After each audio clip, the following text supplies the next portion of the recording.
Hello guys, welcome back to our channel. In this episode, we will be talking about how to save tax on your income. This is one of the another most important aspect of attaining fire or financial independence. Because if we pay a heavy toll on our income, then the savings which will ultimately lead to our independence will be reduced. So here in this video, we are sharing you 8 tips which can help you reduce tax to zero. But please note that this is for income up from 8 lakhs to 12 lakhs. Beyond that, this is almost impossible to reduce tax to zero in normal situations. First is to fill your ATC, section ATC, with up to 1.5 lakhs.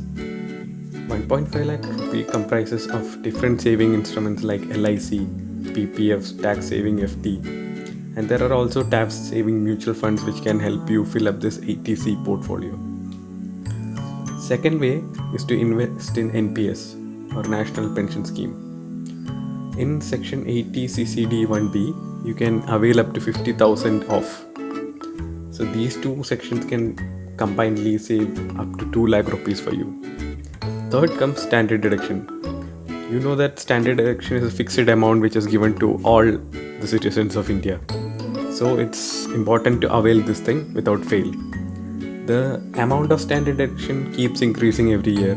So this year in 2019-20 financial year, this amount is 50,000. Another important deduction factor is HRA exemption. Here the value may vary very much depending on the rent you are availing, with which you are availing your house.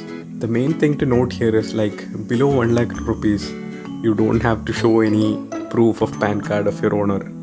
But above 1 lakh, PAN card is required. But in case you can get your PAN card, then whatever rent you pay, like let's say in a metro city you pay 20,000 rent, then 20 into 12, almost 2.4 lakhs can be saved. But it is important to note that there are 3 methods for rent calculation. Sorry, not for rent calculation, but for HRA exemption. 3 of those are given here. I will give a detailed explanation of these 3 in another video. But for the meantime, there are 3 methods and the lowest of these 3 methods will be taken up. So in this we can save a minimum amount of 1 lakh to up to 2 or 2.5 or how much your rent may be.